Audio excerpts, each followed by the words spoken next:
untuk sekolah swasta ya antara 10 sampai 15% gitu kan.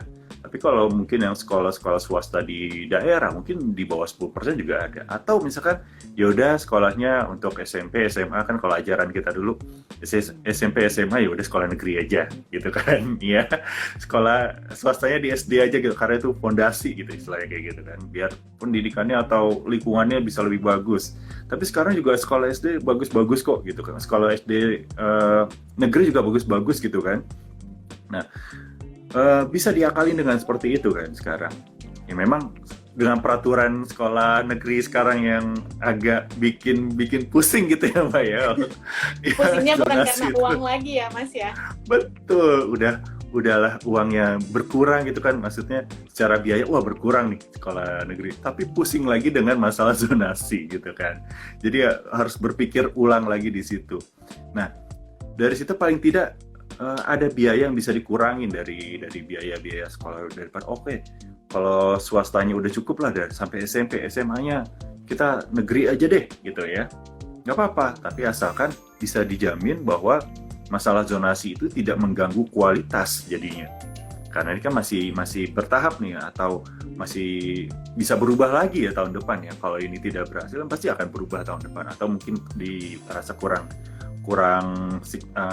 membantu atau banyak menyulitkannya tahun depan mungkin akan berubah lagi dan kita harus juga siap gitu kan. Kalau untuk tahun depan baru masuk. Tapi secara biaya kalau kita ngomong secara biaya bisa diakali dengan hal-hal seperti itu. Misalkan di dekat rumah kita ada sekolah negeri yang bagus ya, kenapa nggak coba di situ? Ya, kita lihat dulu, survei dulu. Masalah sekolah anak ini kan kita nggak ngomongin soal setahun 2 tahun ya. Perencanaan sekolah ini kan bisa diatur atau bisa kita siapkan di jauh-jauh hari. Oke, sekarang anaknya masih SD. Oke, mulai survei untuk SMP, SMA. SMA deh, sampai SMA dulu gitu kan.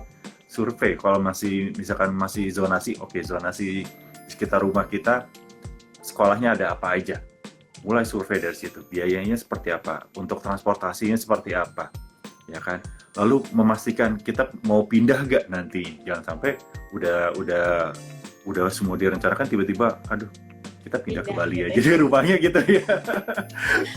Pindah ke Bali gitu harus udah sumpah dengan kota-kota besar gitu, ya udah. Nah itu kan harus mikir lagi berarti kan. Tapi paling tidak bisa dipersiapkan dari sekarang masalah itu tadi diikutin zonasi itu seperti apa, gitu kan. Kalau nggak mau ribet dengan zonasi ya udah sekolah swasta dekat rumah itu seperti apa. Karena dekat rumah jarak itu kan masalah transportasi lagi, gitu kan.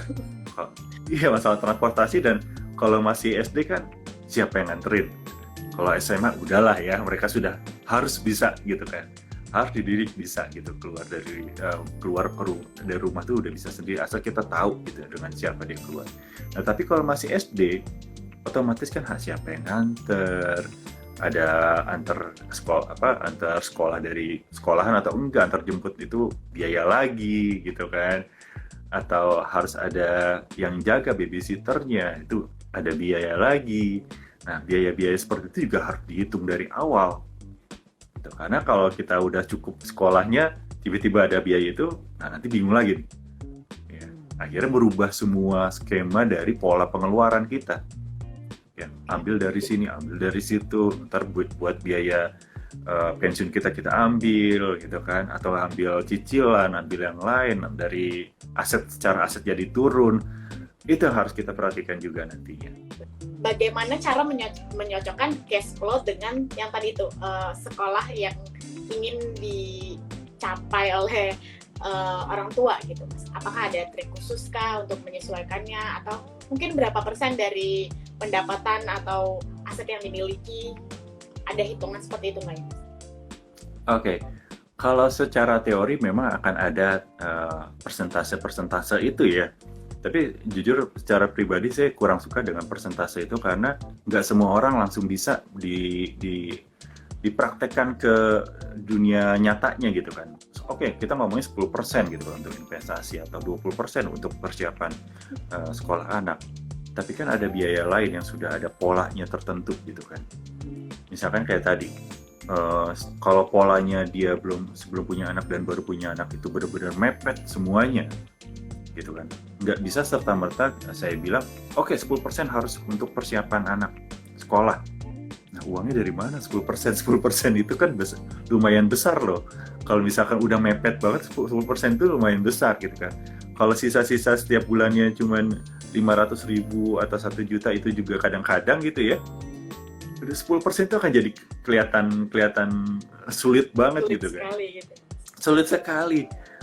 Itu dia fungsinya kita nge-breakdown semua keuangannya adalah kita lihat mana sih porsi yang bisa kita kurangin supaya 10% itu bisa tercapai. Ya kalau misalkan udah mepet banget ya paling tidak 5% dulu. Nah ini tahapan-tahapan persentase itu yang kita harus adjust ke setiap orang. Jadi nggak bisa langsung disamaratakan, karena ada juga orang yang bisa mampu 10% langsung ada, ya bahkan lebih dari itu juga ada, tapi ada juga yang harus mulai dari persentase-persentase yang kecil. Nah, persentase itu harus kita lihat dulu kemana uangnya selama ini keluar. Ya. Dan kadang-kadang juga kalau ngisi financial check-up juga kadang-kadang ada yang, oh ternyata ada sisa nih, secara di atas kertas, gitu kan. Tapi in real life-nya, ini uangnya kemana ya? Kelihatan ya. Tahu juga gitu, kemana sebenarnya. Oh seharusnya kita punya uang segini ya.